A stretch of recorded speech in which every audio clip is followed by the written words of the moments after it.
Suami mengusirku dari rumah mewahku demi pelakor. Langsung ku blokir ATM dan kutarik semua aset kekayaan.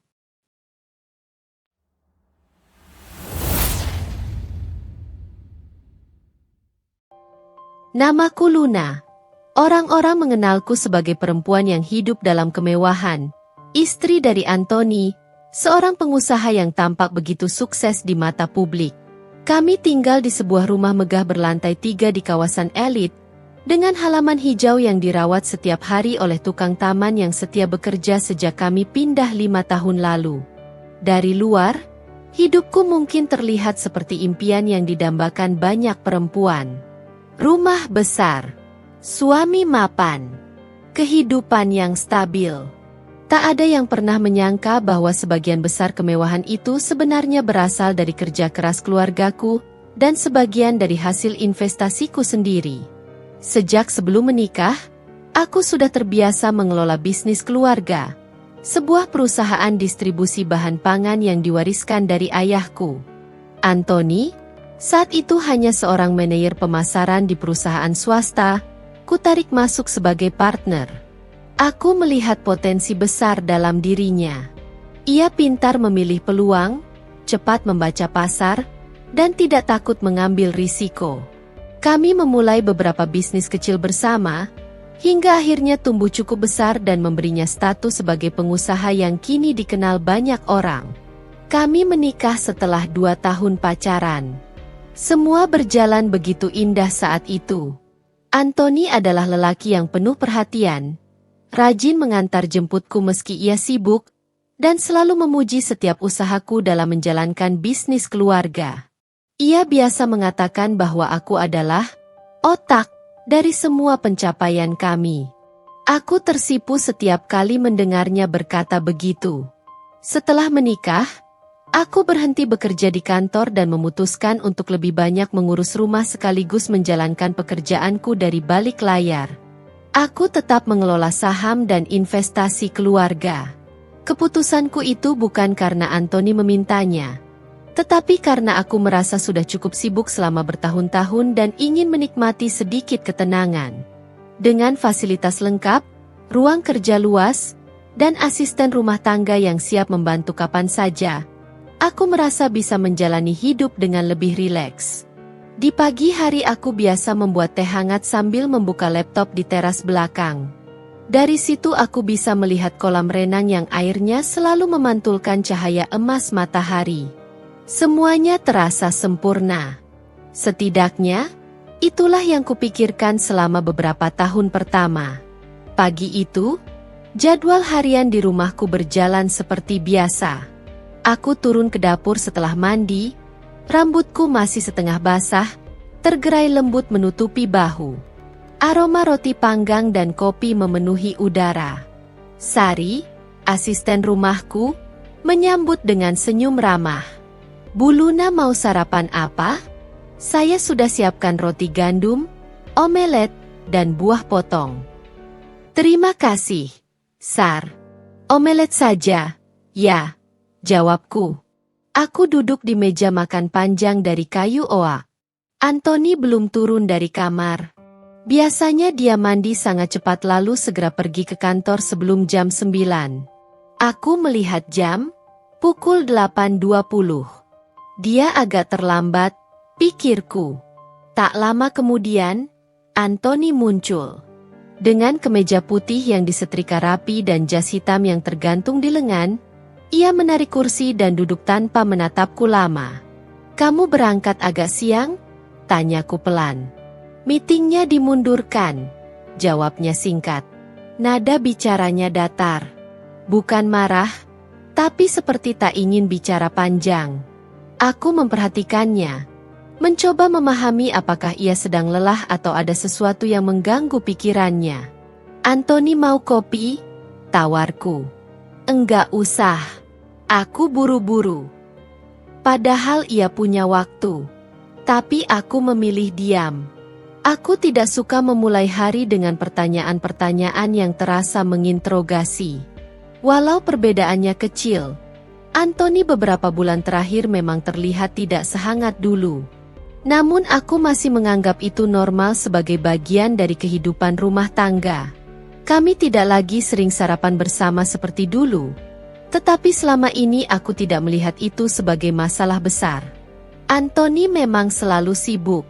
Ketika ia selesai makan roti, ia bangkit dari kursi, mengenakan jasnya, lalu mengambil kunci mobil. "Aku pergi dulu," katanya sambil berjalan menuju pintu. "Baik, hati-hati ya," jawabku. Ia tidak menoleh. Pintu tertutup pelan. Aku menghela napas singkat, lalu kembali menatap piring sarapanku yang belum kusentuh. Ada bagian kecil dalam diriku yang merasa rindu pada masa ketika Anthony selalu mencium keningku sebelum berangkat. Mungkin kami hanya sedang memasuki fase stabil dalam hubungan. Tidak sehangat dulu, tapi tidak berarti buruk. Setidaknya, begitu pikirku saat itu. Hari itu aku menghabiskan waktu dengan mengecek laporan investasi, meninjau laporan keuangan toko-toko yang bekerja sama denganku, dan menerima panggilan dari adik sepupuku yang ingin meminta pendapat soal usaha kuliner barunya. Hari berjalan ringan tanpa hal penting lain terjadi. Menjelang sore, aku duduk di ruang keluarga sambil membaca novel. Matahari masuk melalui jendela besar, membuat ruangan tampak hangat dan nyaman. Sesekali aku menatap jam, menunggu Anthony pulang. Biasanya sekitar jam 7 ia sudah sampai rumah. Namun jarum jam terus bergerak melewati angka 7, lalu 8. Jam 9 lewat 20 menit, mobilnya baru terdengar memasuki garasi. Aku menutup buku. Ketika pintu rumah terbuka, Anthony berjalan cepat menuju tangga tanpa melihat ke arahku. "Mas, kamu belum makan. Mau aku panasin?" tanyaku lembut. "Udah makan di luar," jawabnya tanpa menoleh. Aku terdiam. Biasanya kalau dia makan di luar, dia memberi kabar. Tidak panjang, cukup satu pesan. "Aku makan dengan klien ya." Tapi hari ini tidak. Anthony masuk kamar tanpa membiarkan percakapan lanjut. Aku menatap pintu kamar yang tertutup perlahan. Ada sesuatu yang berubah. Aku merasakannya, tapi belum tahu apa. Namun pada malam itu, salah satu perasaan yang selama berminggu-minggu kupendam mulai membesar.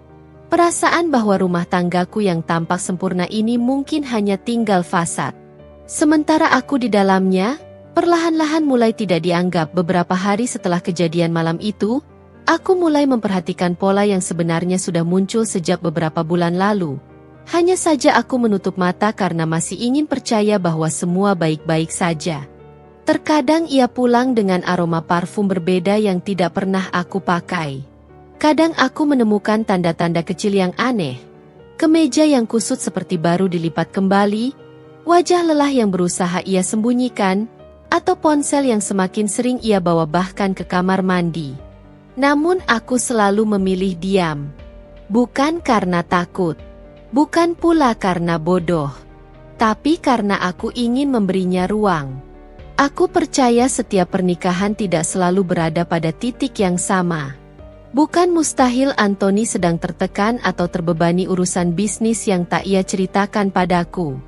Aku memilih melihatnya dari sudut pandang itu dulu, sebelum menuduh macam-macam. Tetap saja, ada perasaan tidak nyaman yang semakin menguat. Pagi itu, aku membuatkan Anthony sarapan seperti biasanya. Omelet, roti panggang, dan kopi hitam, menu favoritnya sejak dulu. Kupikir ia akan menghargai perhatian kecil itu. Namun saat ia turun dari tangga, wajahnya terlihat terburu-buru. "Kamu nggak makan dulu?" tanyaku. "Aku ada meeting jam 8. "Lebih cepat dari biasa," jawabnya sambil mengambil tas kerja. "Tapi baru jam 7:10. Aku harus jemput orang dulu." Hatiku terasa agak mencelos. Itu pertama kalinya selama bertahun-tahun ia mengatakan harus menjemput seseorang tanpa menjelaskan siapa. Aku mencoba tersenyum kecil. "Baiklah, aku bawakan bekal kalau begitu." Enggak perlu, balasnya cepat, hampir seperti menolak tanpa berpikir. Ia langsung pergi. Pintu tertutup. Sari yang sejak tadi menyusun buah potong di meja menatapku dengan wajah kasihan. Bu Luna, Bapak terlihat sibuk sekali ya akhir-akhir ini. Aku hanya tersenyum tenang, meskipun ada getaran kecil di hatiku. Tidak apa-apa, Sar. Kalau memang ada beban pekerjaan, aku bisa mengerti. Namun setelah Sari kembali ke dapur, aku menatap piring sarapan Anthony yang masih utuh. Kalau memang sibuk, kenapa tidak pernah bercerita lagi padaku? Pertanyaan itu menempel di kepalaku sepanjang pagi. Siang harinya, aku memutuskan untuk keluar rumah sejenak. Kadang perubahan suasana bisa membantu pikiran lebih jernih. Aku mengunjungi sebuah kafe kecil di sudut kota, tempat favoritku sejak aku masih kuliah. Interiornya sederhana, namun tenang. Aroma kopi dan musik akustik menjadi perpaduan yang sempurna. Aku duduk di sudut, memesan latte panas, dan membuka laptop untuk memeriksa email. Di tengah keasyikan membaca laporan, ponselku berbunyi. Sebuah pesan masuk dari salah satu teman lama yang mengenal Anthony melalui jaringan bisnis. Luna, barusan aku lihat Anthony di restoran dekat kantor pusat. Kayaknya lagi meeting. Tapi, aku lihat dia sama cewek. Cantik banget. Bukan klien yang biasa sih. Kamu lagi di mana? Aku menatap layar ponsel itu lama. Bukan karena terkejut. Tapi karena ini adalah pertama kalinya orang lain memperhatikan sesuatu yang selama ini berusaha kuabaikan. Namun aku masih berusaha positif. Lalu aku membalas. Oh mungkin rekan bisnis baru. Makasih ya sudah kabarin. Tak lama, balasan datang. Mungkin iya. Tapi kelihatannya mereka akrab banget. Aku cuma takut kamu nggak tahu. Aku tidak membalas pesan itu. Jari-jariku terasa dingin. Pikiranku berkecamuk, tapi aku tetap menahan diri. Aku tidak bisa mengambil kesimpulan hanya dari satu pesan. Anthony sering bertemu orang baru. Ia sering menghadapi klien yang memang genit. Dunia bisnis tidak jauh-jauh dari interaksi yang tampak terlalu akrab. Tetapi ada satu hal yang membuatku tidak tenang. Anthony tidak pernah memberitahu bahwa ia ada meeting siang itu. Apakah itu penting? Mungkin juga tidak. Namun bagi seorang istri, hal kecil bisa terasa besar ketika perubahan terjadi secara berurutan. Sore itu, ketika aku tiba di rumah, aku melihat sesuatu yang membuat langkahku terhenti. Sebuah parfum yang tidak kukenal tercium samar di pintu masuk rumah. Wangi bunga yang tajam. Bukan aroma rumahku, bukan aroma parfumnya, bukan aroma parfummu. Bukan aroma siapapun yang tinggal di sini. Aku memperhatikan sekitar. Tidak ada tanda bahwa ada tamu yang datang. Tidak ada suara apapun dari dalam. Namun wangi itu jelas. Aneh. Gumamku pelan. Aku berjalan masuk, menyapu pandangan ke ruang tamu. Tidak ada perubahan. Tidak ada barang berpindah. Tidak ada jejak sepatu. Tapi aku tahu aroma parfum wanita bukan sesuatu yang bisa muncul begitu saja. Aku memejamkan mata sejenak. Jangan dulu berpikir buruk. Luna. Aku memaksa diriku kembali tenang. Malamnya, Anthony pulang jam 9:15. Lagi-lagi ia berjalan lurus ke kamar tanpa banyak bicara. Aku menunggunya selesai mandi, lalu memutuskan untuk mengajaknya mengobrol dengan lembut. Ketika ia keluar dari kamar mandi, aku bertanya, "Mas, kamu capek sekali akhir-akhir ini?" "Ya," jawabnya pendek. "Ada yang bisa aku bantu? Kamu kelihatan banyak beban." "Tidak perlu," katanya sambil mengeringkan rambutnya. "Aku bisa urus sendiri." Aku menelan ludah pelan. "Kalau begitu, besok kita makan malam di luar, Ya? Sudah lama kita tidak berdua. Anthony menghentikan gerakan tangannya. Ia menatapku sekilas, lalu berkata, "Aku sibuk. Jangan atur jadwalku." Hatiku seperti diremas. Bukan karena ia menolak, tapi karena cara ia mengatakan kalimat itu. Seolah aku ini orang asing yang memaksanya. Aku diam karena tak ingin pertengkaran terjadi. Namun saat ia berbaring, aku duduk di ujung ranjang memunggunginya, menatap jendela yang gelap di luar. Apa ini hanya fase? Atau awal dari sesuatu yang lebih serius? Aku belum tahu jawabannya. Tapi untuk pertama kalinya sejak bertahun-tahun, aku merasakan jarak yang nyata antara kami. Jarak yang tak bisa dijembatani dengan alasan, sibuk saja. Hari-hari berikutnya berjalan dengan pola yang semakin tidak nyaman. Anthony semakin sering pulang larut. Dan kalaupun ia pulang lebih cepat, suasana di rumah terasa kaku seperti dua orang asing yang kebetulan tinggal di alamat yang sama. Namun perubahan paling mencolok bukan hanya soal jam pulangnya, melainkan cara ia menunjukkan sikap ketika menjawab pertanyaanku. Dulu ia selalu ramah dan penuh perhatian. Kini, seolah-olah setiap kata yang keluar dari mulutku adalah gangguan yang tidak ia inginkan. Aku tidak langsung menuduhnya tentang apapun. Sebagai istri, aku yakin hubungan tidak boleh dibangun dari kecurigaan tanpa bukti. Namun aku juga bukan perempuan yang buta.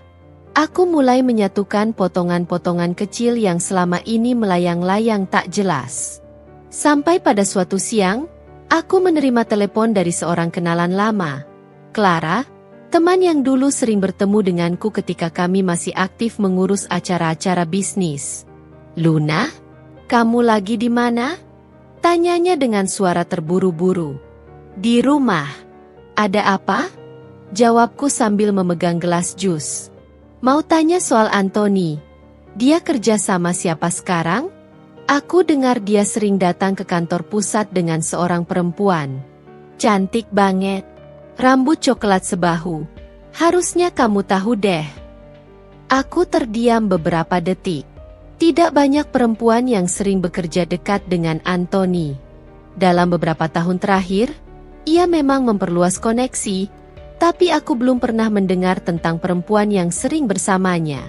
"Aku belum dengar," jawabku pelan. "Namanya siapa?" "Kalau nggak salah, Agnes." Kalau benar itu rekan kerja, aku lega.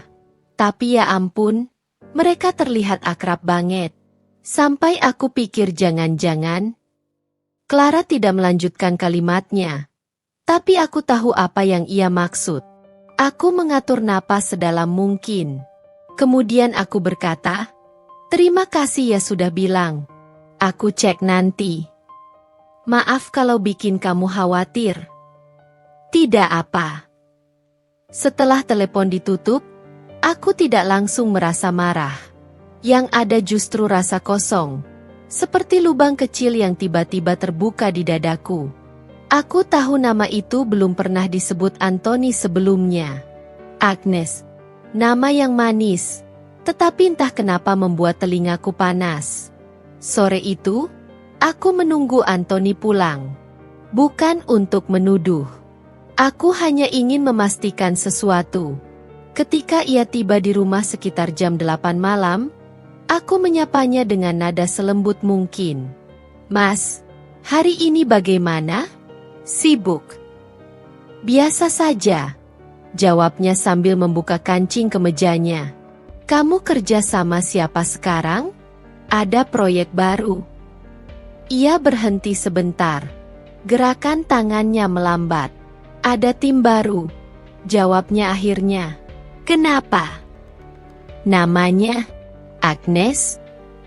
Ia menatapku cepat, seperti tersentak. Namun dalam sepersekian detik, ia kembali memasang ekspresi datarnya. "Iya." "Emang kenapa?" Tanyanya dengan suara yang terdengar defensif. Padahal aku belum menuduh apapun. Aku bahkan belum bertanya macam-macam. "Hanya tanya," jawabku singkat. Anthony tidak menanggapi lebih lanjut. Ia langsung menuju kamar mandi, meninggalkanku berdiri di antara dinginnya ruangan dan suara air yang mulai mengalir dari dalam. Perasaanku mencelos. Reaksi itu berlebihan. Seolah namanya saja sudah cukup memicu alarm dalam dirinya. Sudah lama aku tidak merasa seperti ini. Diabaikan, dicurigai balik, dan dianggap sebagai penyelidik yang tak punya hak bertanya pada suaminya sendiri. Aku duduk di tepi ranjang dan menatap pintu kamar mandi yang tertutup. Suara air terdengar seperti deru yang jauh, tapi terasa menenggelamkan pikiranku sendiri. Ada sesuatu yang disembunyikan. Aku tahu. Tapi aku akan menunggu sampai semua bukti muncul. Aku bukan perempuan yang bertindak tanpa kepastian. Beberapa hari kemudian, kecurigaanku semakin menguat. Aku menerima beberapa laporan investasi dari kantor pusat yang harus kutandatangani langsung. Karena Anthony biasa mengurus beberapa proyek, aku memutuskan untuk mampir ke kantornya tanpa memberi kabar terlebih dahulu. Mungkin aku akan sekalian makan siang bersamanya. Sudah lama kami tidak punya waktu berdua. Aku tiba di parkiran kantor dan masuk ke gedung sambil menyapa beberapa karyawan yang mengenalku. Saat masuk ke lantai 3, aku mendengar suara tawa dari salah satu ruang rapat kecil yang pintunya sedikit terbuka. Suara Anthony. Dan suara perempuan. Lembut, manja, penuh tawa kecil yang dibuat-buat. Aku mendekat. Tidak berniat menguping. Tetapi suara itu cukup jelas. Aduh, Mas Anthony, jangan gitu dong. Kalau orang lihat nanti salah paham. Suara perempuan itu terdengar jelas. Suara itu hangat, lembut, dan dibuat seolah menggoda. Anthony menjawab dengan nada rendah yang tidak pernah ia gunakan saat bicara denganku beberapa bulan terakhir. Tenang saja, ini ruangan kita. Hening sejenak, lalu tawa lagi. Tawa perempuan itu. Aku menutup kedua mataku. Berusaha menenangkan diri. Berusaha berpikir logis. Mungkin itu hanya candaan. Mungkin itu hanya pertemanan yang akrab. Mungkin Anthony sedang membangun relasi. Namun satu hal yang tak bisa kutolak. Anthony tidak pernah tertawa seperti itu denganku lagi. Aku menarik napas panjang, mengetuk pintu, lalu membuka perlahan. Anthony langsung menoleh, terlihat kaget. Di sampingnya duduk seorang perempuan muda, cantik, elegan, dengan dandanan yang jelas dibuat untuk mencuri perhatian. Rambut coklat sebahunya tertata rapi. Dia mengenakan blazer krem yang pas badan, memperlihatkan gaya profesional tetapi tetap menggoda. Agnes, untuk sejenak, mata kami saling bertatapan.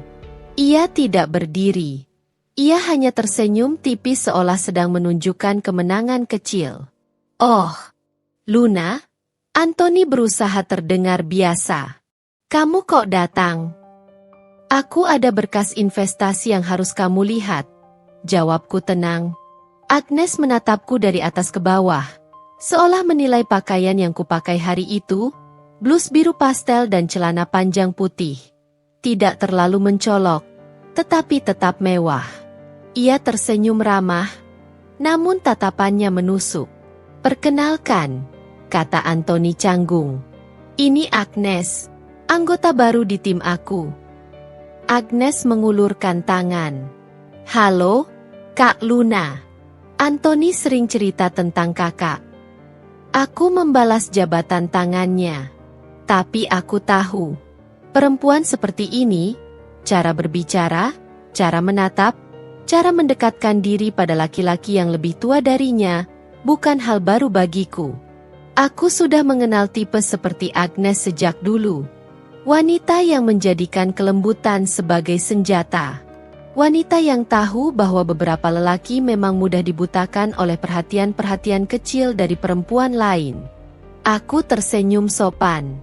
Senang bertemu denganmu. Namun di dalam hati, aku sudah menandai satu hal. Perempuan ini berbahaya. Ketika aku dan Anthony akhirnya berjalan berdua ke ruangannya, aku bertanya pelan, "Kalian dekat, ya?" Anthony langsung menjawab ketus, "Jangan mulai, Luna. Dia cuma rekan kerja. Jangan lebay." Aku menahan diri untuk tidak bereaksi. Kalimat itu menusuk. Aku hanya mengangguk. "Oke." Aku hanya tanya. Kami tidak bicara lagi sampai selesai menandatangani berkas. Ketika aku keluar dari kantor, angin sore menyapu rambutku. Langit tampak teduh, tetapi hatiku gelap. Aku tidak ingin menjadi istri yang paranoid. Namun aku juga tidak buta. Dan hari itu untuk pertama kalinya, aku merasa bahwa bayangan perempuan bernama Agnes akan mengubah hidupku dengan cara yang belum bisa kubayangkan sama sekali. Sejak pertemuanku dengan Agnes di kantor, ada sesuatu yang berubah dalam diriku. Bukan rasa cemburu, tetapi lebih kepada alarm kuat bahwa ada yang tidak beres. Aku mencoba tetap rasional dan memerhatikan semuanya dengan kepala dingin. Namun semakin aku berusaha tenang, semakin jelas tanda-tanda itu menunjuk pada satu arah. Anthony menyembunyikan sesuatu. Beberapa hari kemudian, aku mencoba memperbaiki suasana. Aku memutuskan memasak sendiri makan malam favorit Anthony.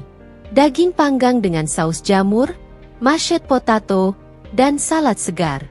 Aku jarang memasak sesuatu yang ribet karena biasanya kami sudah punya chef freelance yang datang seminggu beberapa kali. Tapi malam itu aku ingin sesuatu yang berbeda. Sesuatu yang mungkin bisa menghangatkan kembali hubungan kami. Aku berdiri di dapur selama 2 jam. Sari membantu menyiapkan bahan, tapi aku yang mengolah semuanya dengan tanganku sendiri. Saat jam menunjukkan pukul 7, aku sudah mempersiapkan meja makan dengan lilin wangi dan piring keramik terbaik kami. Jam 7 lewat 20 menit. 8 lewat 15. Aku mulai gelisah. Biasanya, kalau Anthony terlambat, ia akan mengirim pesan. Namun hingga makanan mulai dingin, ponselku tetap sunyi. Akhirnya aku mengirim pesan, "Mas, kamu pulang jam berapa? Aku sudah siapkan makan malam." Pesanku hanya dibaca, tapi tidak dibalas. Setengah jam berlalu. 1 jam. 1,5 jam. Hingga akhirnya, tepat ketika aku hendak memindahkan makanan kembali ke wadah penyimpanan, suara mobil terdengar di garasi. Aku menghela napas panjang, lalu merapikan rambutku sebelum menuju ruang tamu. Anthony masuk dengan wajah biasa saja, tanpa ekspresi bersalah, tanpa menanyakan apapun. "Kamu sudah makan?" tanyaku. "Udah," jawabnya singkat sambil meletakkan kunci mobil. Aku terpaku. "Kamu makan di mana?" tanyaku pelan. Ia mengangkat bahu seolah tak peduli. "Di luar." "Dengan Agnes?" Pertanyaan itu keluar begitu saja, tanpa emosi, tanpa nada tinggi. Anthony berhenti sejenak, lalu memandangku dengan tatapan penuh kejengkelan. "Luna, tolong ya. Jangan mulai dengan drama tidak penting." "Drama?" Aku memejamkan mata sejenak, mencoba menahan diri agar tidak terpancing. Aku cuma tanya.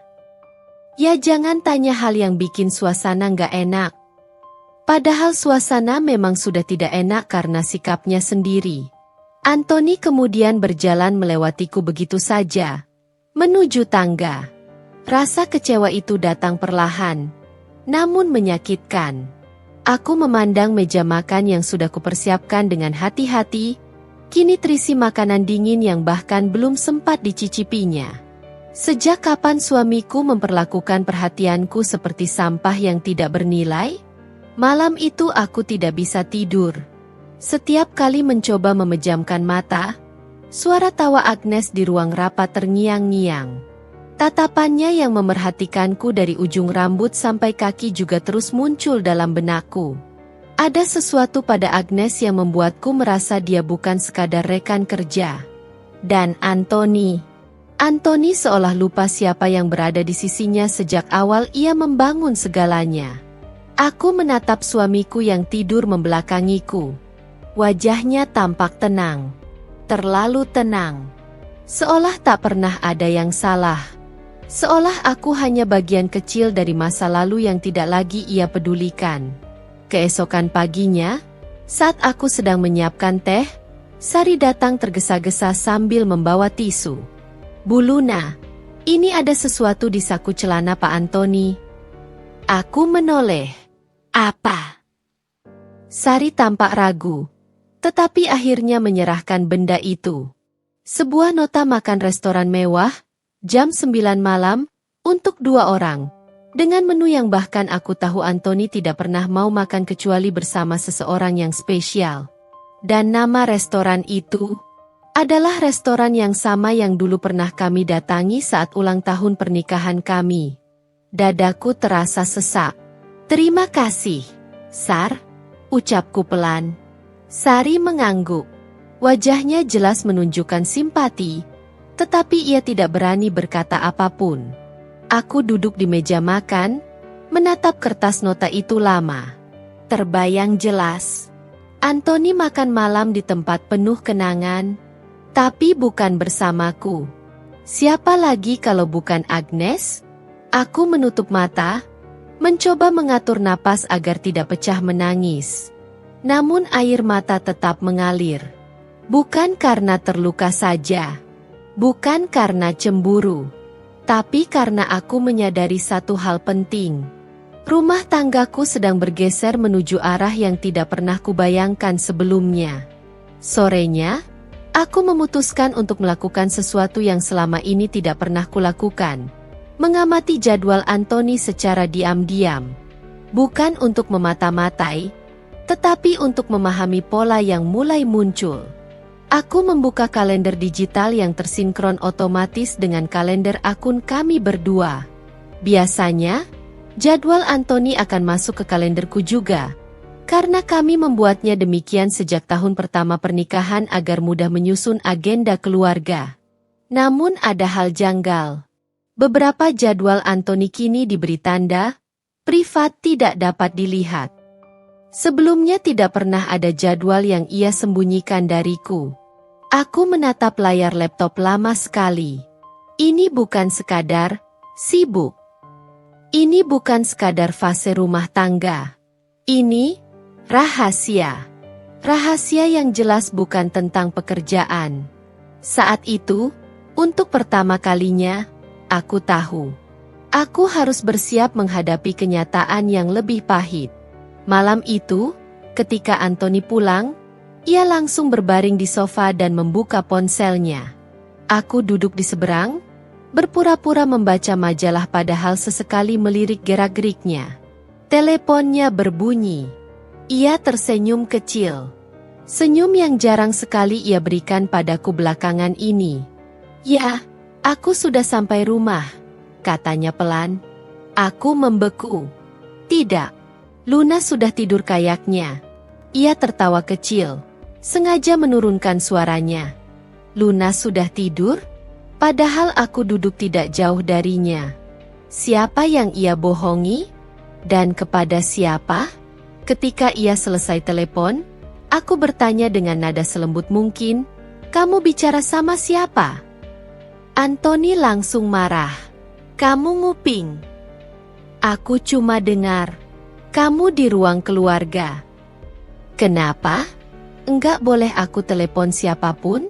Kamu tuh kenapa akhir-akhir ini? Kok jadi posesif gini?" Aku terdiam. Ia berdiri dan masuk kamar tanpa menunggu jawabanku. Aku memandang sofa kosong tempat ia duduk tadi. Dalam hati, aku berkata pada diriku sendiri, kalau memang ada orang ketiga, cepat atau lambat, kebenaran itu akan terlihat jelas. Dan aku siap. Aku harus siap. Untuk apapun pagi itu, embun masih menempel di kaca jendela ketika aku bangun lebih awal dari biasanya. Entah kenapa mataku langsung terbuka begitu saja, seolah tubuhku menolak untuk tidur lebih lama. Ketika menoleh ke sisi ranjang, tempat Anthony biasanya berbaring kini kosong dan dingin. Tidak ada bantal yang terlihat kusut, tidak ada selimut yang terlipat acak seperti kebiasaannya. Seakan malam tadi ia tidak pernah tidur di sini. Aku duduk perlahan, memijat pelipis. Mungkin dia cuma bangun lebih pagi, gumamku, meski dalam hati aku tahu, ini bukan hanya kebetulan. Sudah beberapa hari pola ini berulang. Anthony pulang larut, tidur sebentar atau entah tidur di mana, lalu pergi sebelum aku terjaga. Aku mengambil ponsel, sekadar ingin memastikan apakah ia meninggalkan pesan. Tidak ada apapun. Bahkan chat terakhir dariku, sekadar menanyakan apakah ia sudah makan malam, masih belum dibaca. Ada sedikit nyeri yang menancap, seperti paku kecil tapi dalam. Aku turun ke lantai bawah. Dapur yang biasanya ramai dengan aroma kopi dan suara Anthony yang menyalakan TV kini, hanya berisi cahaya lampu putih yang dingin. Mbak Rani, asisten rumah tangga yang sudah bekerja padaku sejak aku belum menikah, menoleh sambil tersenyum tipis. Bu Luna sudah bangun? Mau saya buatkan kopi? Aku mengangguk. Iya, Mbak. Terima kasih. Sambil menunggu, aku memperhatikan meja makan besar yang tampak terlalu luas untuk hanya satu orang. Apa Mas Anthony sempat sarapan? Mbak? Tanyaku pura-pura santai. Mbak Rani menggeleng. Tidak, Bu. Beliau keluar sekitar jam 4. Katanya ada urusan kantor. Jam 4. Sejak kapan Anthony bekerja sepagi itu? Atau, sejak kapan Agnes bangun sepagi itu? Aku menarik napas panjang untuk menahan gemuruh emosi yang mulai tumbuh. Baik, makasih, Mbak. Siang harinya, setelah mengatur beberapa dokumen perusahaan yang masih atas namaku, aku memutuskan mampir ke kantor sebentar. Bukan untuk menemui Anthony, hanya untuk memastikan operasional divisi keuangan berjalan sesuai rencana. Namun, ketika aku berjalan melewati koridor menuju ruang meeting, aku merasakan sesuatu berbeda. Beberapa staf perempuan saling menatap ketika aku lewat, kemudian menunduk tergesa-gesa. Ada yang berbisik pelan, ada yang cepat-cepat menghindar. Aku berhenti sejenak. Ada yang salah? Tanyaku pada Dina, sekretaris HR yang sudah lama ku kenal. Dina langsung gelagapan. Tidak, Bu. Tidak ada apa-apa. Kebohongan yang terlalu cepat. Terlalu rapi untuk jadi spontan. Aku menatapnya lebih dalam, tapi ia hanya tersenyum gugup. Kirimkan laporan bulanan ke email saya. Saya cek nanti malam. Siap, Bu. Aku melanjutkan langkah, tapi suasana aneh itu terus menempel seperti bayangan. Ketika sore menjelang, aku duduk di dalam mobil yang terparkir di basement kantor Anthony. Bukan untuk mengawasinya sebenarnya, lebih pada keinginan memastikan apakah ia masih berada di kantor atau tidak. Aku menghubungi nomor Anthony. Berdering. 1 kali. 2 kali. Lalu langsung mati. Ia menolak panggilan itu. Hanya 10 detik kemudian pesan masuk. Sedang meeting. Nanti aku hubungi. Meeting. Padahal tadi sekretarisnya bilang Anthony tidak ada jadwal apapun sore ini. Hatiku seakan digenggam kuat-kuat. Aku akhirnya menyalakan mesin mobil dan pulang. Memaksakan diri berhenti berprasangka, meski rasa curiga itu semakin padat mengisi dadaku. Sesampainya di rumah, aku langsung menuju kamar. Pikiranku masih gelisah, tubuhku lelah. Mungkin mandi bisa membuat kepala lebih jernih. Ketika masuk ke kamar mandi, sesuatu membuat langkahku membeku. Ada 2 gelas kumur di wastafel. 1 milikku, 1 milik Anthony. Namun gelas Anthony bersih sempurna, seolah baru dicuci. Sementara aku tahu persis, ia tidak pulang sejak malam tadi. Aku berjalan pelan ke bak cucian kecil di samping wastafel. Di sana, Ada handuk kecil berwarna pink. Bukan milikku, bukan pula milik Anthony. Aku memungut handuk itu dengan 2 jari, seolah takut menyentuh sesuatu yang tidak seharusnya ada. Parfum yang sama dengan aroma samar yang pernah tercium di jas Anthony beberapa minggu lalu. Tubuhku melemas. Kaki terasa seperti kehilangan tulang. Apa? Agnes pernah masuk kamar ini? Pertanyaan itu menampar batinku lebih keras daripada kenyataan apapun.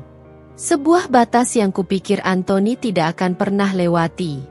Mengkhianati perasaan bisa kutoleransi. Tapi memasukkan orang lain ke ruang yang seharusnya menjadi tempat paling sakral bagi kami, itu sesuatu yang lain. Dada terasa sesak. Napas mulai pendek. Aku menggenggam handuk itu erat-erat lalu melemparnya ke lantai. Baik. Kalau itu yang kamu mau, Anthony, aku akan siapkan semuanya. Suara hatiku berbeda kali ini. Tidak gemetar. Tidak ragu. Ada ketegasan yang tidak pernah hadir selama ini. Karena sekarang aku tahu satu hal. Retakan kecil itu sudah berubah menjadi jurang. Dan aku tidak akan jatuh sendirian. Malam turun dengan cepat. Seperti tirai gelap yang menelan seluruh sudut rumah ini. Rumah yang dulu terasa hangat, kini hanya memantulkan kehampaan. Setiap lorongnya seperti menyimpan suara-suara asing yang ingin berbisik di belakang punggungku. Aku duduk di sofa ruang keluarga. Lampu sengaja tidak kubuat terlalu terang. Ponselku tergeletak di meja. Layar mati. Sudah beberapa jam Anthony tidak menghubungiku. Padahal pesan otomatisnya tadi menjanjikan, nanti akan menelepon. Nanti, itu tidak pernah datang. Aku tidak tahu apakah harus menunggu, atau harus berhenti menunggu sama sekali. Hening itu tiba-tiba pecah oleh suara pintu terbuka keras, seolah sengaja dibanting. Aku refleks mendongak. Anthony masuk dengan langkah tergesa, tanpa rasa bersalah sedikit pun. Tidak ada sapaan. Tidak ada tatapan hangat.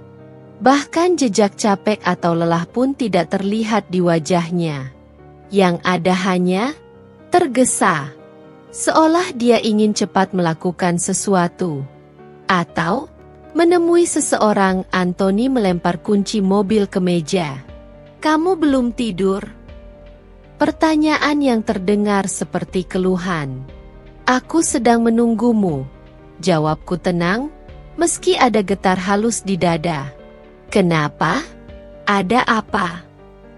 Nada suaranya malas, seperti baru saja terganggu dari sesuatu yang lebih penting. Bisa kamu jelaskan? Aku menarik napas. Siapa yang memakai kamar mandi kita tadi? Anthony akhirnya menatapku. Bukan terkejut. Bukan bingung, tapi jengkel. Luna, aku sedang capek. Jangan mulai lagi. Jadi memang ada perempuan masuk kamar kita? Suaraku tetap tenang, lebih tenang dari yang seharusnya. Anthony membuang napas kasar. Itu cuma teman. Dia cuma mampir bentar. Aku tertawa kecil, bukan karena lucu, tapi karena jawabannya terlalu menyedihkan untuk dipercaya. Teman? Anthony, aku bukan orang bodoh. Anthony memijat tengkuknya. Luna, jangan drama. Aku baru pulang kerja, dan kamu langsung curiga macam-macam. Bisa nggak sih kamu tenang? Aku berdiri. Kalau memang cuma teman, kenapa kamu tidak bisa sebut namanya? Kenapa mau jelasin aja susah? Ia menatapku tajam. Karena kamu pasti bakal ribut kalau aku bilang. Ayo bilang. Anthony menarik napas panjang, seperti orang yang sedang memutuskan sesuatu. Agnes. Nama itu jatuh seperti batu besar ke dasar perutku. Aku tidak menjerit. Tidak menangis, tidak membanting apapun, tidak seperti istri dalam sinetron. Aku hanya merasakan dunia berhenti selama beberapa detik. Jadi, memang benar. Jadi Agnes masuk kamar kita? Masuk ke ruang paling pribadi kita? Tanyaku pelan. Cuma sebentar, balas Anthony cepat. Dia cuma ganti baju. Ada acara mendadak. Dia panik. Aku cuma bantu. Di rumahku? Aku mengulang. Di kamar kita. Kenapa sih kamu lebay banget, Luna? Ini cuma rumah. Cuma kamar. Darahku seperti berhenti mengalir. Hal-hal yang kubangun bersama. Yang ku keluarkan uangnya. Yang ku perjuangkan. Yang ku jaga. Di matanya, semuanya hanya benda, bukan bagian dari komitmen. Aku diam cukup lama sampai Anthony memalingkan wajah. Kesal. Ya ampun, Luna, jangan bikin pusing lah. Aku udah banyak kerjaan. Dengan hati yang semakin retak, aku bertanya satu hal yang sudah lama kupendam. Kamu ada hubungan sama Agnes? Jawabannya tidak datang dalam bentuk kata. Tidak dalam bentuk penjelasan. Hanya sekejap, seberkas ragu muncul di mata Anthony. Ragu yang mencoba bersembunyi, tapi gagal. Dan itu cukup sebagai jawaban. Aku berjalan melewati Anthony, menuju dapur, mencoba merapikan napas. Tapi langkahku berhenti ketika melihat sesuatu yang tergeletak di atas meja bar dapur. Sebuah kotak kecil. Kotak perhiasan butik mewah yang tidak asing bagiku. Tangan Anthony langsung bergerak cepat mencoba menyembunyikannya. Tapi aku lebih cepat. Aku membukanya. Kalung berliontin emas putih berbentuk tetes air. Sangat elegan. Sangat manis. Sangat, bukan untukku. Untuk siapa ini? Tanyaku tanpa ekspresi. Itu cuma pesanan. Anthony, aku memotong. Jangan bodoh. Aku tahu semua koleksi butik ini. Kamu tidak pernah membelinya untukku. Anthony menggertakkan gigi. Itu hadiah buat Agnes. Dia ulang tahun. Aku terdiam. Bukan karena cemburu pada harganya. Bukan pada perhiasannya. Tapi pada betapa entengnya Anthony mengakui itu. Seolah itu hal biasa. Seolah aku tidak lagi di sini. Aku meletakkan kotak itu perlahan. Seperti menaruh sesuatu yang tidak punya nilai lagi. Jadi dia sekarang sampai punya ruang di rumah ini? Sampai kamu belikan perhiasan?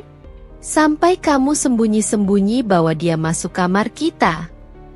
Anthony tidak menjawab. Yang ia lakukan hanya mengalihkan pandangan. Keheningan itu menjadi jawaban yang paling menyakitkan. Aku sudah cukup jelas sekarang. Bisikku. Apa maksudmu? Tanya Anthony, masih dengan nada menyalahkan seolah aku sumber masalah. Tidak. Bukan aku yang membuat ini semua berantakan. Aku menatapnya tajam. Kamu yang membuka pintu itu. Bukan Agnes. Ia hanya masuk ke ruang yang kamu sediakan. Anthony mengembuskan napas frustrasi. Ya Tuhan. Luna, kamu ini drama banget. Cuma begitu doang langsung ribut. Makanya aku males pulang. Kamu itu nggak pernah berubah. Kalimat itu menghantamku paling keras malam itu. Karena kini semuanya jelas. Bukan hanya ada perempuan lain di kehidupan Anthony. Tapi aku sudah bukan lagi tempat pulangnya. Dan untuk pertama kalinya, aku mulai merasakan sesuatu yang asing namun kuat. Aku tidak takut kehilangan Anthony. Yang kutakuti justru, aku mulai tidak peduli lagi. Rumah terasa lebih kecil malam itu, seolah dinding-dindingnya menyempit untuk menekan dadaku. Anthony sudah masuk ke kamar. tanpa menawariku bicara, tanpa meminta maaf, tanpa sedikit pun rasa bersalah. Sejak perdebatan tadi, ia bertingkah seakan akulah penyebab semua kekacauan. Aku berdiri di depan pintu kamar yang tidak sepenuhnya tertutup. Dari dalam terdengar suara rak lemari dibuka dan ditutup. Mungkin Anthony sedang mencari sesuatu. Atau menyembunyikan sesuatu lagi. Aku masuk dengan langkah perlahan, dan disitulah aku melihatnya. Anthony sedang memeriksa laci kecil di meja rias. Tempatku menyimpan gelang, bros, dan aksesori lainnya.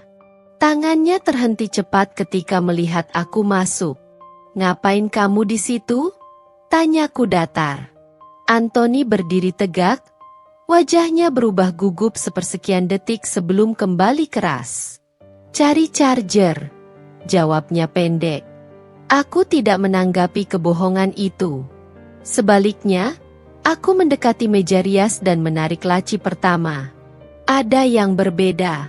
Kotak perhiasanku yang berisi cincin berlian pemberianku untuk diriku sendiri. Cincin yang kubeli sebagai hadiah ulang tahun setelah lama menunggu Anthony memberi. Tapi ia tak pernah memberi apapun. Hilang. Begitu pula gelang mutiara yang dibelikan mama waktu aku menikah. Napas dinginku menurun perlahan. "Anthony," panggilku. Suaraku kali ini lebih rendah. "Kamu ambil apa dari sini?" "Sudahlah, Luna." Ia mengacak rambut, kesal. "Itu kan cuma perhiasan. Kamu punya banyak. Ngapain diperhatiin banget? Kamu kasih ke Agnes?" "Diam." Itu jawaban paling memekakan telinga. Wajahku memanas, bukan karena marah, tetapi karena merasa diinjak tanpa ampun. Perhiasan pemberian orang tuaku. Simbol cintanya yang mereka titipkan untukku ketika menikah. Itu bukan sekadar barang. Itu bagian dari diriku. "Anthony," kataku pelan, "kamu sudah kebablasan." Ia tertawa kecil. Tawa yang sinis, meremehkan, seolah aku hanya istri yang terlalu emosional. "Luna, tolonglah. Kamu itu terlalu kaku. Wanita itu suka hal-hal manis. Agnes cuma lagi butuh perhatian. Lagian kamu gak pernah pakai perhiasan-perhiasan itu. Aku tidak memakainya bukan berarti kamu boleh memberikannya ke perempuan lain." Anthony mengangkat bahu. "Kamu kan kaya. Kamu bisa beli lagi." Kalimat itu seperti menusuk leherku pelan-pelan, menyayat tanpa darah. Karena di situ aku menyadari satu hal penting. Anthony tidak lagi menghargai apapun dariku. Tidak hargai perasaanku, tidak hargai barang milikku, tidak hargai keberadaanku. Aku duduk di tepi ranjang, mencoba menstabilkan emosi. "Anthony," ucapku perlahan, "aku ingin kamu jawab jujur. Kamu masih menganggap aku istrimu atau tidak?" Anthony langsung menjawab tanpa pikir. "Ya masih. Tapi kamu itu harus bisa menyesuaikan. Agnes itu, dia perhatian. Dia ngerti aku. Dia nggak ribet. Jadi itu alasannya. Ia memilih kenyamanan instan dibanding kesetiaan." Aku mengangguk pelan. "Jadi menurutmu perempuan yang masuk kamar kita, pakai handuk di kamar mandi kita, menerima perhiasan dari suamiku, adalah hal yang wajar?" Ia tersenyum miring. "Kamu terlalu membesar-besarkan." "Anthony," aku menatapnya langsung, mataku tidak berkedip. "Kamu bawa perempuan itu ke ranjangku." Ia terdiam. Wajahnya tidak menunjukkan rasa bersalah, hanya takut ketahuan. Dan ketakutan itu menjawab lebih dari kata-kata apapun. Hatiku remuk pada titik itu. Bukan karena ia selingkuh. Bukan karena Agnes. Bukan karena perhiasan. Tapi karena kejujurannya hilang. Karena respeknya lenyap. Karena baginya, aku hanya formalitas. Aku berdiri, mengambil napas panjang, dan memandang seluruh kamar ini, Kamar yang kubangun dari hasil kerjaku sendiri. Ranjang yang kupilih. Lampu tidur yang kubeli ketika kami baru menikah. Wallpaper lembut yang kupasang agar rumah tangga ini terasa nyaman. Dan semuanya kini terasa seperti museum tragis. Mulai hari ini, kataku dengan suara paling stabil yang pernah kumiliki, aku tidak akan diam lagi. Anthony mengerutkan kening. Maksudmu? Maksudku, kamu sudah melewati batas yang bahkan tidak seharusnya kamu sentuh. Ia menghela napas kasar. Luna, jangan ribut. Aku mengangkat tangan, menghentikannya. Aku yang selama ini diam. Aku yang selalu mengalah. Aku yang membiarkanmu pulang sesukamu.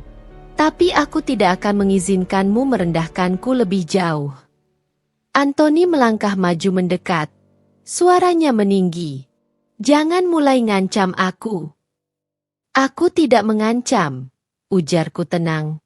Aku hanya akan mengambil kembali semuanya. Anthony menatapku bingung. Maksudmu apa? Aku mendekat. Sangat dekat hingga ia bisa melihat betapa tenangnya aku sekarang. Aku pemilik semua aset kita. Anthony.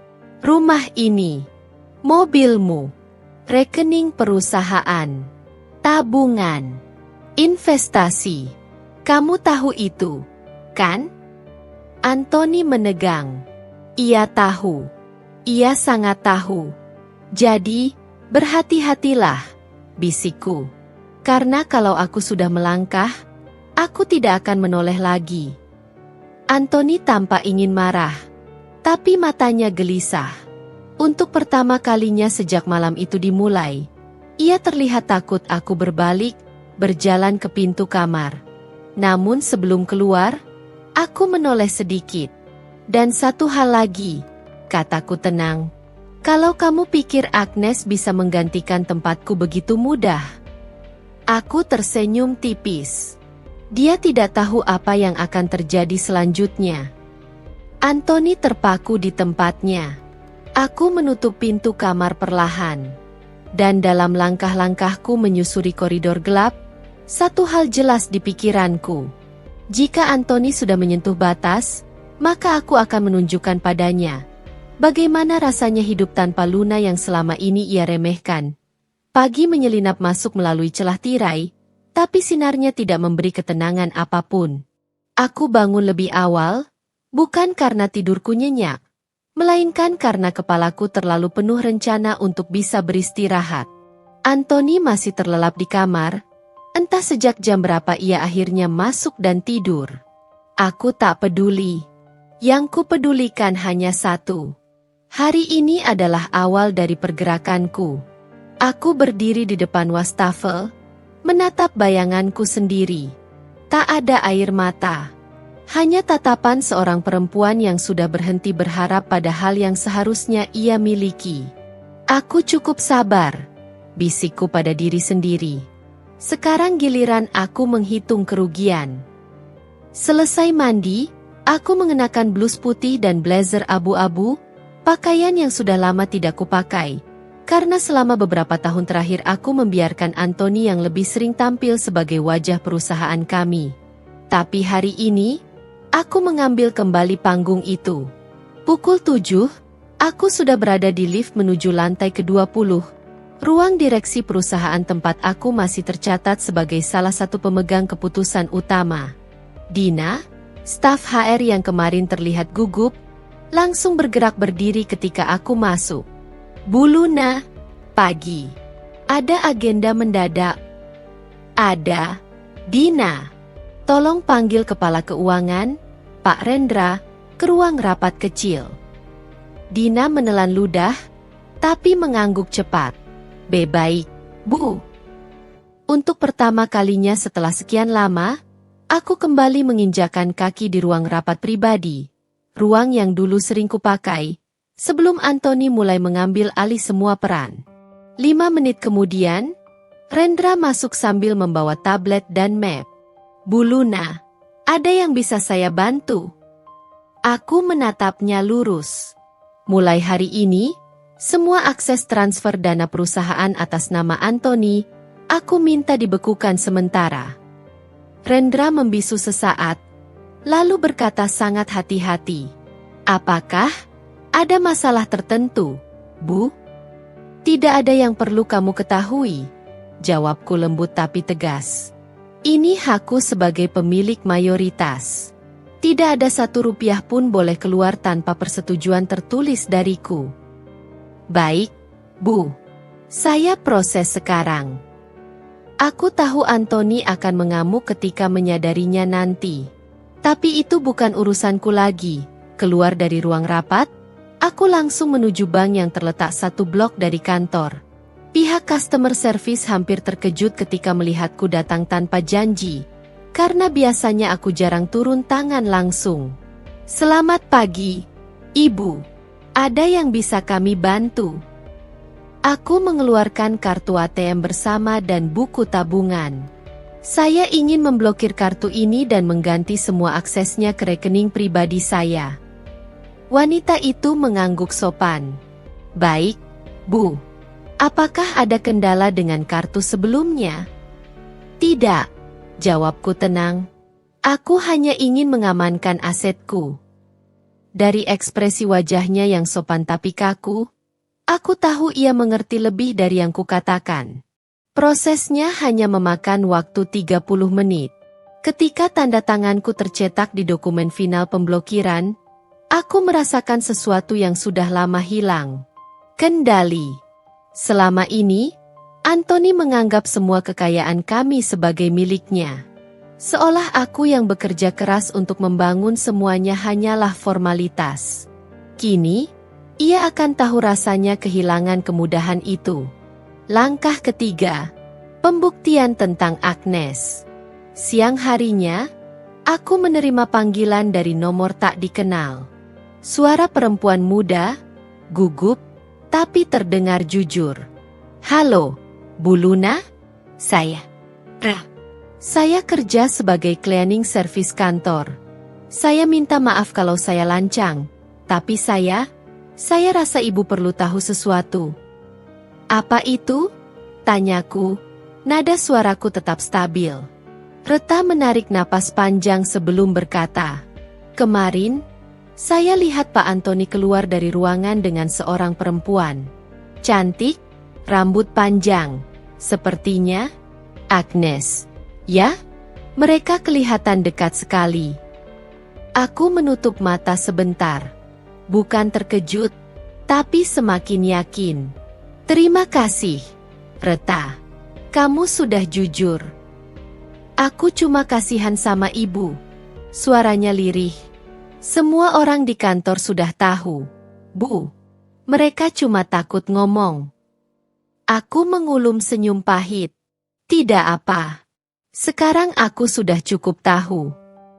Ketika telepon ditutup, aku berdiri sambil memandangi gedung kaca yang memantulkan perjalananku sendiri selama bertahun-tahun.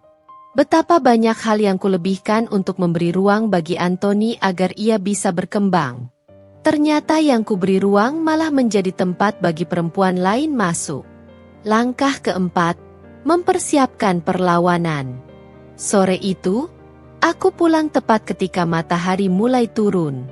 Rumah tampak sepi. Tidak ada mobil Anthony di garasi. Bagus. Aku butuh ketenangan untuk menyusun langkah berikutnya. Aku masuk ke ruang kerja pribadi, ruangan kecil di sudut rumah yang jarang kupakai akhir-akhir ini. Di sana masih ada banyak dokumen lama. Saham, akta rumah, sertifikat kendaraan, laporan aset. Aku mengeluarkan semuanya dan menatanya di meja. Baik, aku bergumam. Aku akan memastikan Anthony tidak bisa memakai satupun dari ini tanpa izinku lagi. Semua aset ini adalah hasil kerja keras bertahun-tahun, dan sebagian besar atas namaku. Jika Anthony pikir aku akan pergi begitu saja tanpa perhitungan, dia salah besar. Saat sedang sibuk mengurutkan dokumen, ponselku berbunyi. Pesan dari nomor tak bernama. Luna, aku ingin bicara. Aku tunggu kamu di Hotel Jaya Tower. Lantai 15. 2010 Agnes. Aku menatap layar itu lama. Bibirku terangkat ke satu sisi. Perempuan itu rupanya sudah semakin berani. Mengajakku bertemu secara langsung. Ingin menunjukkan bahwa ia menang? Ingin merampas tempatku dengan cara terang-terangan? Atau ingin menamparku dengan kehadirannya? Tidak masalah. Kalau Agnes ingin bertemu, aku akan datang. Tapi bukan untuk menangis atau memohon. Aku akan datang sebagai Luna yang selama ini ia sepelekan. Perempuan yang akan mengambil kembali segalanya. Satu persatu. Dan tanpa Agnes sadari, pertemuan itu akan menjadi awal dari kekalahan mereka. Semua ini baru pemanasan. Badai sesungguhnya baru akan datang. Pagi itu Jakarta terasa lebih tenang dari biasanya. Atau mungkin hanya perasaanku yang akhirnya menemukan ritme setelah seminggu terakhir dipenuhi kemarahan, luka, dan tekad balas dendam. Aku duduk di ruang kerja kecil apartemen, menatap kalender digital yang penuh tanda merah. Semua jadwal pertemuan dengan divisi hukum, notaris, dan auditor internal sudah kulalui. Kini tiba saatnya menikmati hasil dari semua proses itu. Teleponku bergetar terus sejak subuh. Tapi aku membiarkannya. Nama Anthony muncul berkali-kali, disusul panggilan dari nomor tak dikenal. Mungkin pengacara atau orang suruhan yang sama-sama panik. Aku tak berniat mengangkat. Kalau dia panik, berarti langkahku sudah berjalan sempurna. Aku menghela napas panjang. Ada damai yang aneh di dadaku. Bukan karena aku tidak terluka. Aku masih sangat terluka. Tetapi ada kepuasan ketika seseorang yang meremehkanmu akhirnya harus berlutut pada konsekuensi. Siang hari, aku menerima pesan dari Tania. Tania, Lun, gue baru dapat kabar dari kantor pusat. Nama lo bikin heboh seharian. Semua saham yang atas nama lo resmi dialihkan dan ditarik. Serius ini? Aku tersenyum kecil sambil membalas. Aku? Ya. Sudah waktunya aku mengambil kembali apa yang jadi hakku. Tidak butuh 2 menit, Tania langsung memanggil video call. Astaga, Luna, lo benar-benar bikin tsunami satu perusahaan. Anthony katanya ngamuk-ngamuk sampai banting meja. Dia bisa banting apa saja, Tan. Tapi dia nggak bisa banting aku lagi. Tania tertawa geli. Tapi di matanya ada rona bangga. Gue salut sama lo. Lo bukan cuma bertahan, lo balik menyerang. Aku mengangguk pelan. Aku cuma menagih harga diri yang sudah diinjak, Tan. Percakapan kami berakhir dengan doa yang sama. Semoga semua proses hukum yang sedang berjalan tidak ada hambatan. Aku menutup laptop, lalu berdiri di depan jendela besar apartemen, menatap gedung-gedung tinggi yang tampak seperti saksi bisu kehidupanku selama ini. Sore hari, aku akhirnya memutuskan untuk pergi keluar. Aku ingin menghirup udara bebas. Sudah terlalu lama aku terjebak dengan emosi. Aku mengenakan pakaian sederhana, jeans, kaos putih, dan cardigan tipis. Tidak ada riasan berlebihan. Aku hanya ingin jadi Luna yang tenang, yang pernah hilang. Ketika aku keluar dari lobi apartemen, seorang pria berdiri di dekat pilar marmer sambil memegang 2 cup kopi. Ia melambai ketika melihatku. Arga. Aku sempat melangkah mundur setengah langkah. Selalu begitu jika berhadapan dengan seseorang yang terlalu baik. Tapi Arga hanya tersenyum hangat, tanpa tekanan. Aku nggak sengaja lewat sini, katanya, walau aku yakin itu bohong kecil. Dan aku kepikiran kamu mungkin butuh kopi. Terima kasih. Jawabku menerima salah satu cupnya. Ia kemudian berdiri di sampingku, tanpa berkata apa-apa. Diam, tapi damai. Sekali lagi aku merasa nyaman. Dan itu membuatku takut. Keadaanmu makin membaik ya? Arga akhirnya bertanya, membaik atau membalas? Keduanya tidak salah, jawabnya tenang. Aku menghirup aroma cappuccino di tanganku. Arga, aku belum siap membuka apapun dengan siapapun. Aku tahu, katanya sambil menatapku lembut. Aku nggak minta apapun dari kamu. Aku cuma ingin kamu tahu kalau kamu nggak sendirian. Kata-katanya menusuk hatiku dengan cara yang halus, menyentuh, tapi tidak memaksa. Aku mengangguk pelan. Terima kasih. Dalam perjalanan kembali, aku menerima pesan dari pengacara. Bu Luna, kami sudah siap dengan seluruh berkas gugatan. Jika ibu bersedia, kita bisa ajukan dalam 48 jam ke depan. Aku membeku. Ini langkah besar. Langkah resmi untuk benar-benar meninggalkan Anton. Aku duduk di meja makan apartemen, menatap berkas-berkas yang sebelumnya sudah kukaji. Begitu banyak kenangan, penghinaan, penyesalan, dan kekerasan emosional yang akhirnya kutuliskan dengan dingin di sana. Aku menutup mata. Aku bisa mundur. Bisa memberi kesempatan lagi. Walau itu bodoh. Tapi aku sudah melihat dengan mata kepala sendiri siapa Anthony yang sebenarnya. Lelaki yang mengusir istrinya demi perempuan lain. Lelaki yang meremehkan kesetiaan. Lelaki yang mengira perempuan bisa dibuang dan diambil kembali sesuka hati. Tidak ada alasan untuk mempertahankan itu. Aku mengambil ponsel, lalu menekan tombol panggilan ke pengacara. Ajukan gugatan. Semua, tanpa kompromi. Baik, Bu Luna. Kami bergerak sekarang. Telepon ditutup. Napas panjang keluar dari dadaku. Tidak gemetar. Tidak ragu. Hanya kelegaan. Ketika malam tiba, jendela apartemen memantulkan bayanganku, Luna yang baru. Luna yang tidak lagi tinggal di rumah mewah Anthony, tetapi berdiri di tempat yang jauh lebih kuat daripada sebelumnya. Aku mengusap kaca itu, seolah menyentuh versi diriku yang lama. Aku sudah jauh dari luka yang kau buat, bisikku pada refleksi itu. Dan untuk pertama kalinya sejak Anthony mengusirku, aku merasa bebas. Pagi itu udara terasa lebih sejuk dari biasanya. Bukan karena cuaca Jakarta yang berubah, tetapi karena hatiku akhirnya tidak lagi menanggung beban masa lalu.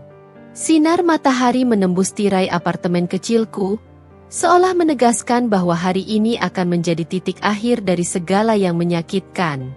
Aku sudah berpakaian rapi sejak pukul 8. Blazer putih, celana kain hitam, rambut disanggul elegan. Bukan untuk memamerkan apapun, tetapi untuk mengingatkan diriku sendiri. Aku bukan Luna yang diusir dari rumah dengan hina. Aku Luna yang berdiri kembali, dengan martabat utuh di genggaman.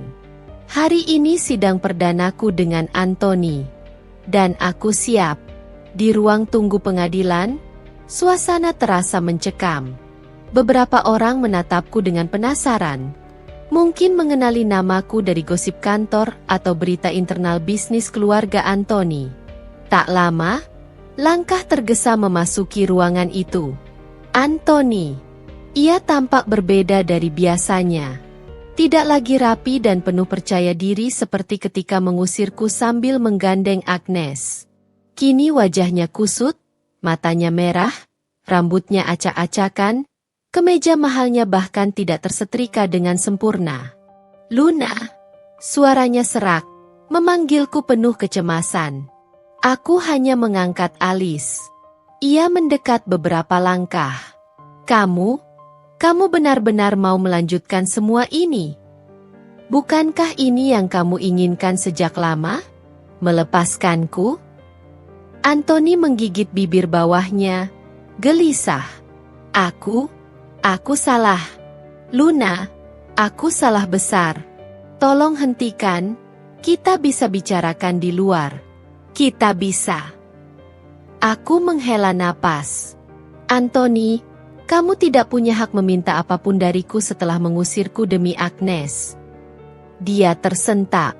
Agnes, itu kesalahpahaman. Dia bukan seperti yang kamu lihat. Aku memotong dengan nada tenang namun tajam. Agnes masih bersamamu. Anthony terdiam. Diamnya sudah cukup menjadi jawaban. Aku tersenyum kecil. Itu saja sudah cukup.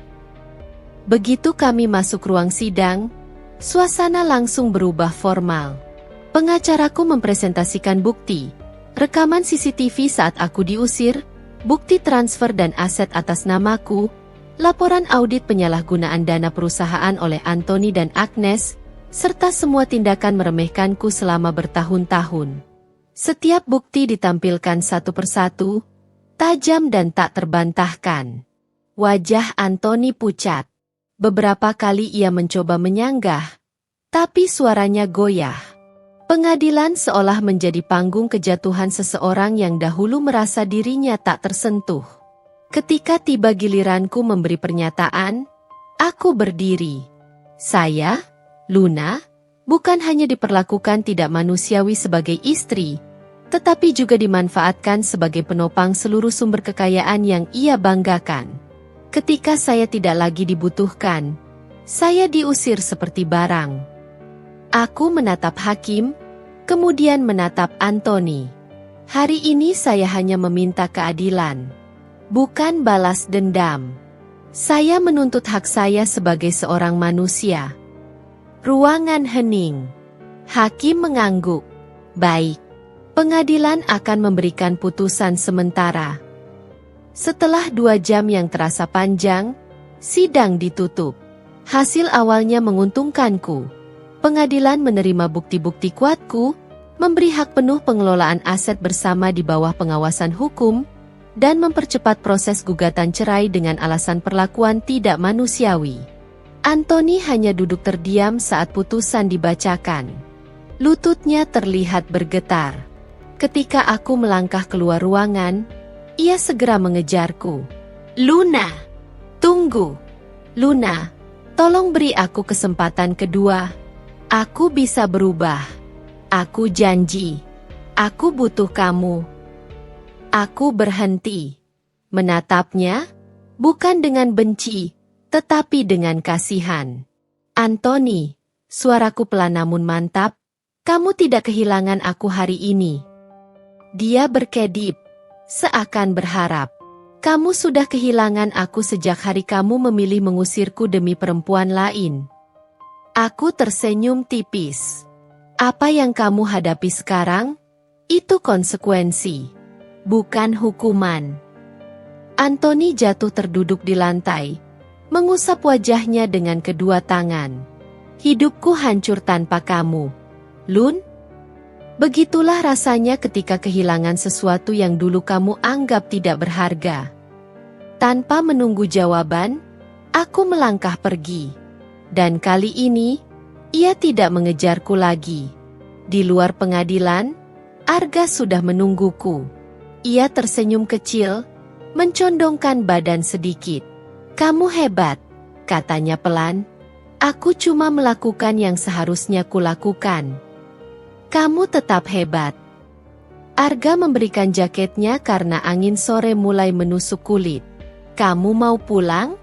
Atau mau cari makan dulu? Kamu pasti capek. Aku menatap wajahnya yang tulus. Tidak menuntut, tidak menekan, tidak memaksa, hanya menawarkan keberadaan.